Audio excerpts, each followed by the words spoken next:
Depuis samedi, au moins 3 personnes ont été interpellées à Nusmithiou. Ces individus qui sont ciblés pour avoir diffusé des informations concernant la situation foncière de l'île. Face à cette situation, de nombreuses sociétés civiles, nationales et internationales, demandent des explications et exigent la libération immédiate des personnes interpellées.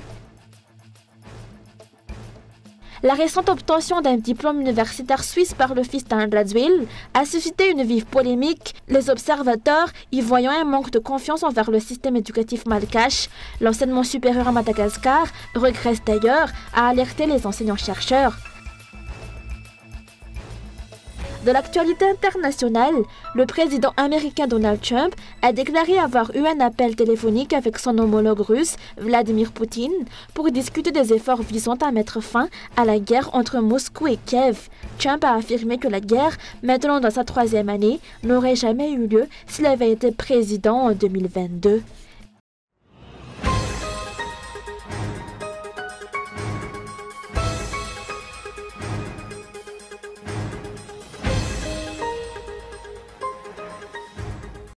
Deux personnes ont été interpellées à Nusmithiou aujourd'hui et d'autres seraient toujours recherchées, selon des sources locales.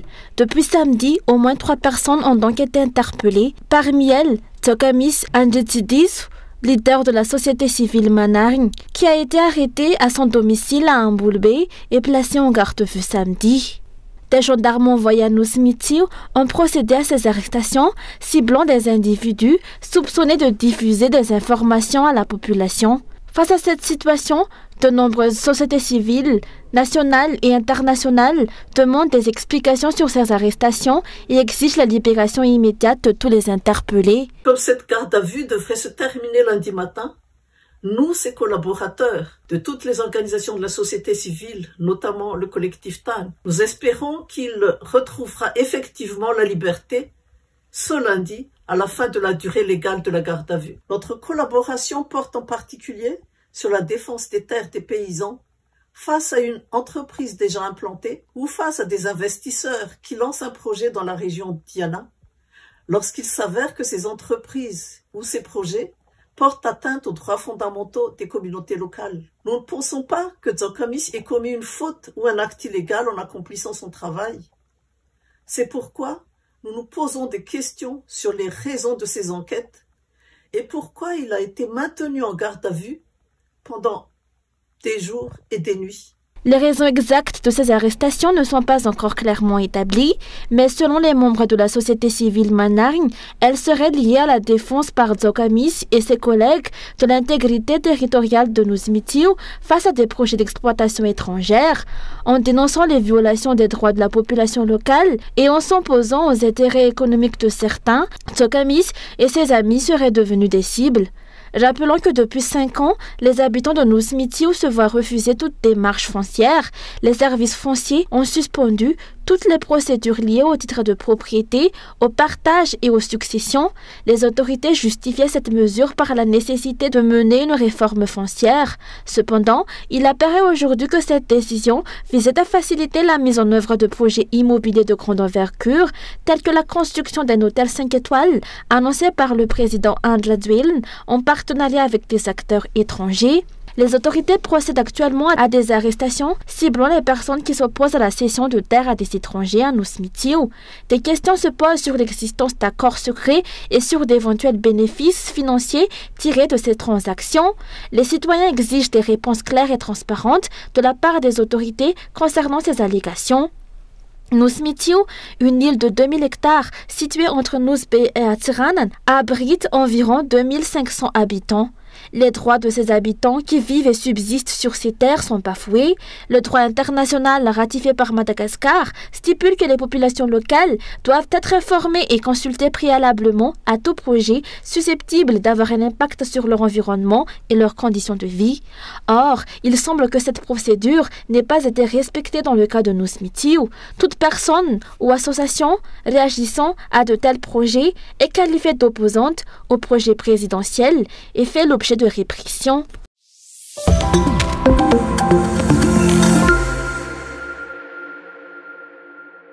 La nouvelle de l'obtention d'un diplôme universitaire suisse par le fils d'André Zwillen, largement relayée sur les réseaux sociaux hier, a suscité une vive polémique. Pour les analystes politiques, le choix du président de scolariser son enfant à l'étranger est un signe de défiance envers la politique éducative qu'il a lui-même instaurée à Madagascar. La qualité de l'enseignement supérieur à Madagascar, déjà très moyenne, continue de se détériorer. L'université malgache se classe au 1253e rang en Afrique et au 108e 1006e rang mondial, selon l'AD Scientific Index. Cette situation résulte d'un manque d'investissement dans le secteur éducatif et de nombreux dysfonctionnements au sein du système, comme le soulignent plusieurs enseignants-chercheurs.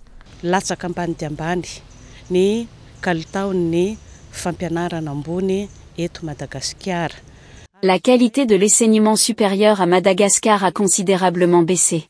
En examinant le système en place, les conditions d'apprentissage des étudiants et des enseignants, ainsi que l'état des infrastructures et des équipements, ce constat s'impose de lui-même. Face à cette situation, le CCES ou le syndicat des enseignants-chercheurs et chercheurs-enseignants de l'enseignement supérieur et de la recherche scientifique n'ont cessé de formuler des propositions au ministère concerné afin d'améliorer le système éducatif et de promouvoir la recherche scientifique. Ces propositions n'ont pas encore été mises en œuvre.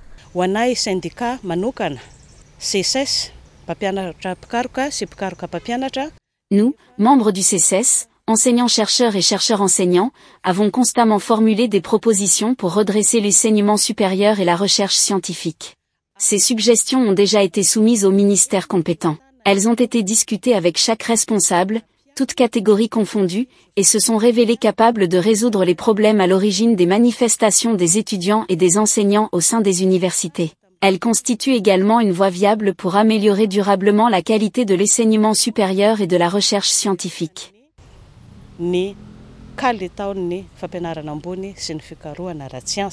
Face à cette réalité, il est évident que la politique éducative du gouvernement est un échec.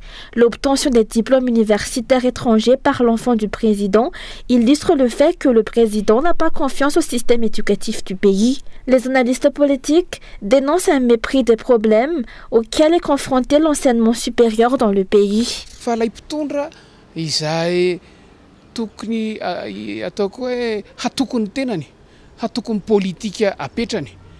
Les dirigeants sont censés avoir confiance en leur propre politique éducative et en leur parole sur le fait que cette politique contribue au développement du pays. Le minimum attendu d'eux serait d'assumer pleinement cette vision et de croire en l'efficacité du système qu'ils ont eux-mêmes conçu et mis en place. Cela soulève une question légitime, leurs déclarations n'étaient-elles que de simples paroles en l'air? Ont-ils commis des erreurs dans leur démarche? Ou bien doutent-ils eux-mêmes de leurs propres efforts?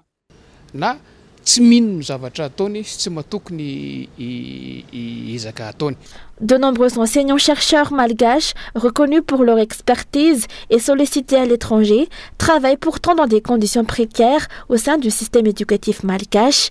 Les propositions du syndicat visant à améliorer le système éducatif restent lettres mortes. Il est évident que l'éducation n'est pas une priorité pour le régime Radziwiłł, l'éducation qui est pourtant la pierre angulaire du développement.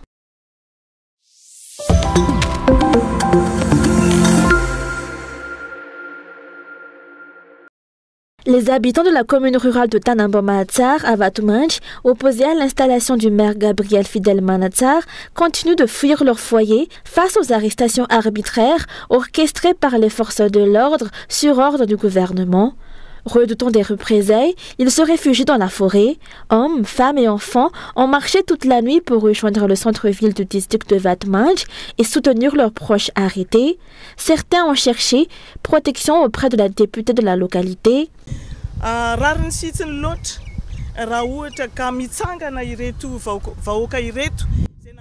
Il est légitime que ces citoyens se lèvent et manifestent, car l'installation d'un candidat qu'ils n'ont pas élu leur a été imposée de force, au mépris de leur choix. Où est la démocratie? Cette valeur que les Malgaches ont tant défendue.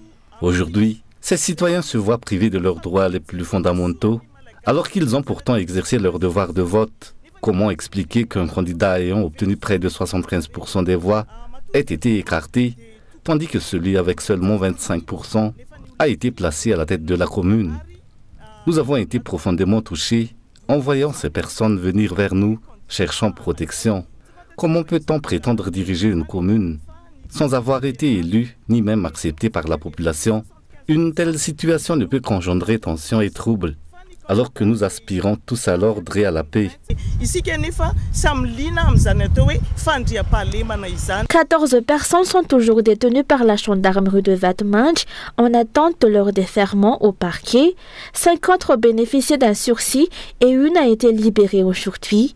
La députée de la localité a dénoncé ces arrestations arbitraires et les violations des droits de l'homme commises à l'encontre des habitants de la commune rurale de Tanamboma-Atsar et d'Abundnunuk Rangalad.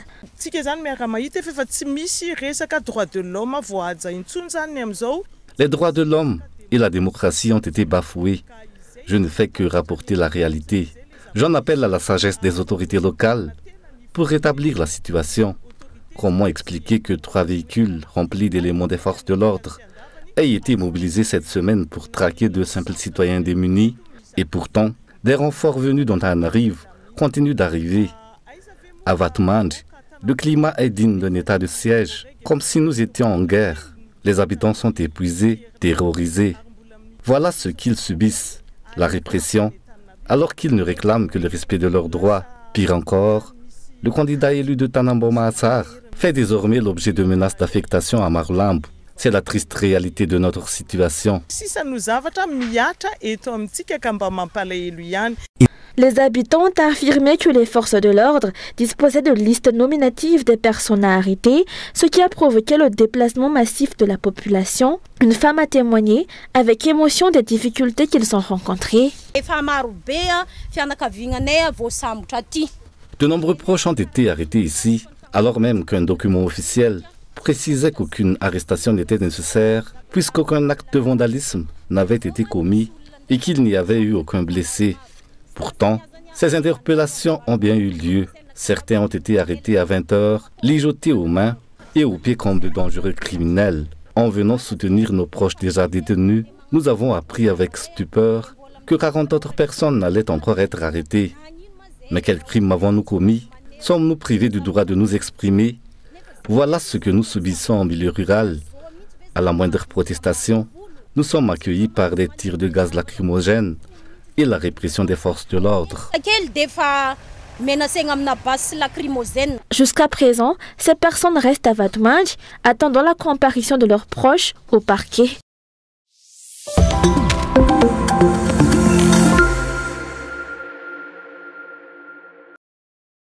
Le district de Manzar, le plus vaste des 7 districts de la région Sofia, est actuellement isolé en raison de la dégradation avancée de la route nationale 32, une situation qui pénalise fortement ce district qui compte 29 communes et une population importante.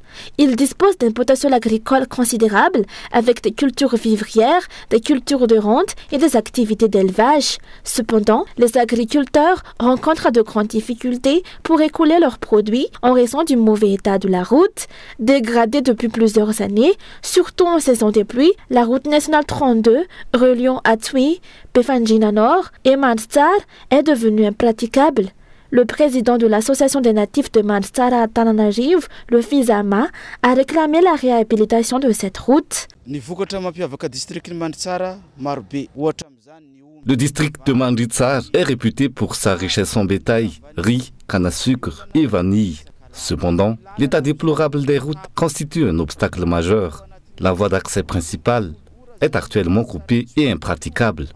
Autrefois, le trajet entre Manjitsar et Antsui durait environ 12 heures. Désormais, il s'étend sur 2 nuits, obligeant les voyageurs à passer la nuit en chemin.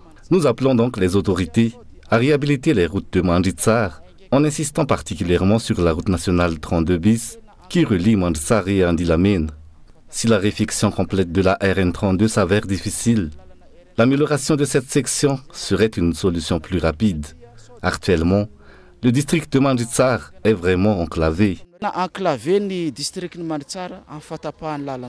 En outre, les services publics de la localité est également dysfonctionnel en raison de l'absence de chef de district depuis 8 mois. Malgré les alertes lancées par le sous-abbé de la localité, aucun remplaçant n'a encore été nommé.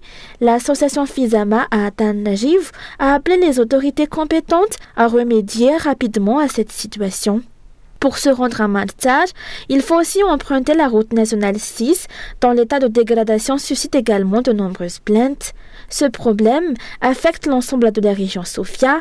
Les difficultés ne se limitent pas aux infrastructures routières. La région est également confrontée à une pénurie de cadres. Le poste de directeur général de l'éducation nationale est vacant depuis juillet 2024 et la direction régionale de la santé publique est également vacante depuis 1 mois.